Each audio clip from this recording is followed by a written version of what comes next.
Hello, hello, hello, my beautiful people. I am back. This is your sister, Akasha, and I know I've been away a really, really long time. And when I tell you life has been lifing, life has been truly lifing with me.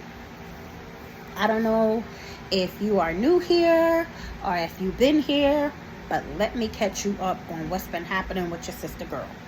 So, it's been about, I want to say 2 or 3 months since I did a lengthy video. I've done shorts here and there. My weight has definitely been fluctuating. I did a short of my weight at 418 about a week and a half ago. Well, let me tell you what. It is not what it was when I did the 418 a week ago. It skyrocketed up to 429.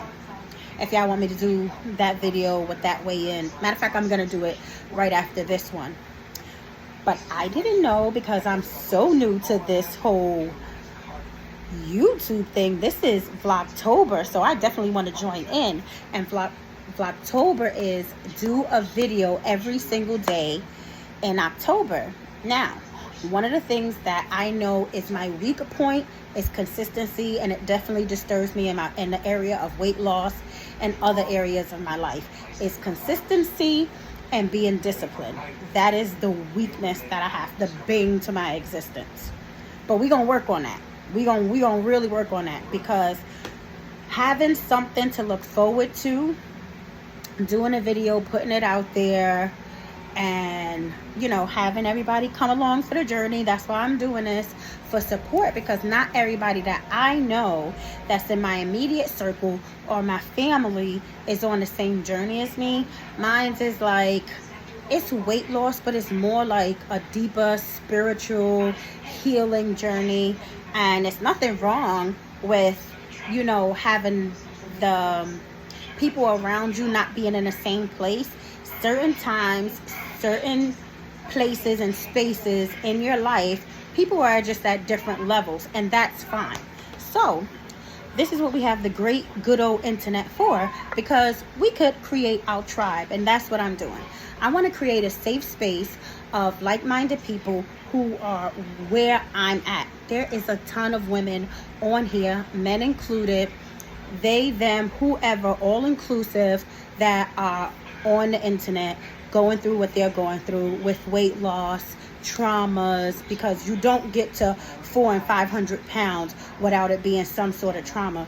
And if you haven't got to that space yet to put the blocks together that something had to happen, especially in your early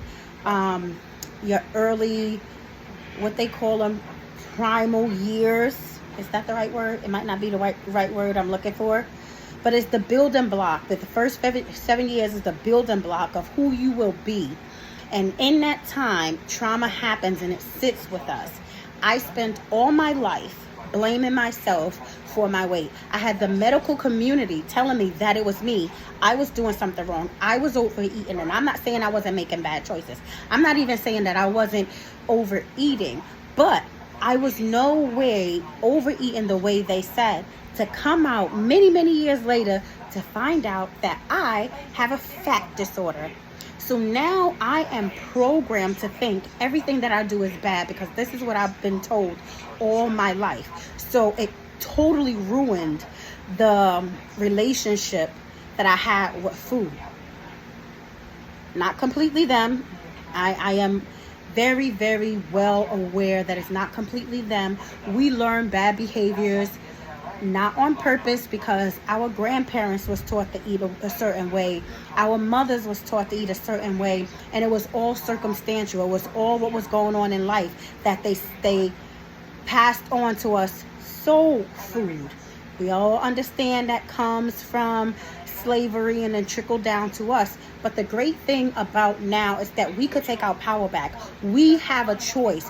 We could do things differently than our parents and our grandparents. We have so much more things accessible to us, like the internet and Google. We could look up things. We have access to education, which they didn't have back in those times. And the responsibility do fall on us. I don't think solely and wholly that the way I grew up and the trauma got me here. But it is my responsibility now to take charge. Yes, I was taught wrong. Yes, the medical community just in the last 10 to 15 years even learned about this fat disorder here in America. But in other countries, they already learned about it, treated, and already have medical coverage for it. This is so new in America that there's hardly no coverage for it. There is an operation that you would have to pay out of pocket because they're still studying lipedema, not lymphedema. Lymphedema is incurable, so is lipedema, but one, it is a lymphatic fluid. Lipedema is a stubborn growth of fat, mostly in the lower extremities, especially the hips, the buttocks, and the thighs. Your feet are usually spared. It's in the upper arms. A lot of women with breast cancer and stuff, and they have to remove certain lymph nodes, they suffer with lymphedema and some lipedema as well, because they are both almost like cousins to each other. I don't want to make this video too long or whatever, but I do really want to get really deep and do a deep dive and unpack what happens, what brings us to this point. And something like vlogtober is the greatest thing that could happen, so we could slowly encourage each other to be more consistent, to be more just disciplined, and all the things that we need to do to get to where we need to be. Well, how are we going to do that? We're going to go slow. We're going to be patient with ourselves. We're going to love on ourselves the way that we extend ourselves to other people. We're going to give all of that to ourselves. This is going to be a true self-care, self-love moving forward. Now, like I said, my weight shot back up to 428 in a week and a half. Now, it's not solely what I was eating, more so than certain medications, because in a week and a half it's almost impossible to gain 10 pounds, but with a fat disorder that's totally possible.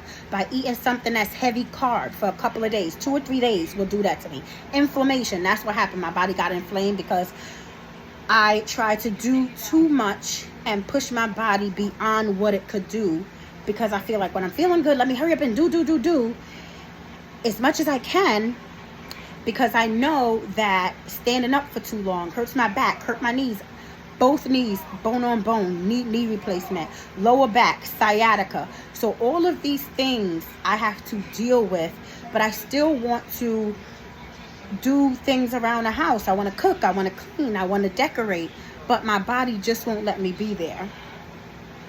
We're at 8 minutes, so I want to keep this about anywhere from 8 to 10 minutes each video for vlogtober, and I might actually do 2 videos a day if I feel that bodacious, because this is a lot to unpack, because it's years of trauma when you get to this size. So why have I not been recording? Let's spend the last 2 minutes on that. Well, to be absolutely transparent, absolutely shame. I'm embarrassed. I'm ashamed. All the things that I feel about my body. I don't like my body. I have body dysmorphia. I shared in another video how my highest weight was 525. I lost 100 pounds, but then plateaued due to the lipedema and also me not choosing the right foods to eat. I am carb dependent since I quit eating meat in 2015. I lean on carbs a lot because it keeps you full longer. So I thought. Now I'm studying and learning more about food. If you eat more fiber, it'll keep you fuller longer. Carbs run through you really quick and you feel like you need to eat again. So that's why I said this is going to be a self-love journey, because I don't want to be embarrassed and ashamed of my body. I don't want to feel like I'm making my family feel embarrassed and shame when we're out and people are looking and staring and laughing. I feel embarrassed to go out with my family. I never tell them this, but I know my sister cousin watches this and she's gonna be like, I don't like that you feel that way.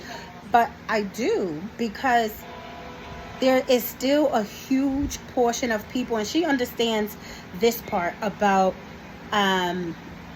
still a large amount of people they fat shame people, and they make you feel a certain way, not understanding not every person is like on my 600-pound life that has an eating disorder and they eat like an exorbitant amount of food. Never once in my life have I eaten a dozen of eggs with a pound of bacon and a loaf of bread. Never once. But yet here I am. I did the empty calorie thing for a really long time. Empty calories and stuff like I could take down a gallon of orange juice in one whole day. Not in one sitting, and one whole day from the morning until night. I would just cups and cups of orange juice. Well, that's a lot of sugar, and those are my empty calories, and those are the things that I would do that henceforth got me here. Being very sedentary. Because I felt embarrassed and ashamed. I grew up in New York City in the Bronx. I'm a exit up all day. I'm a Bronx chick, you know. So it was times where I just walked outside and was laughed at and teased and rude remarks. And I mean, people that don't even know me. I remember one time it was the situation where I was just walking in a train station. A guy walked past, didn't know me. He was by himself, and he had the just the need to say, "Damn, look at that fat bitch." There's nobody there. You're not talking to anyone. So what was that for? So all of those things stuck, and I spent quite a bit of my 20s being like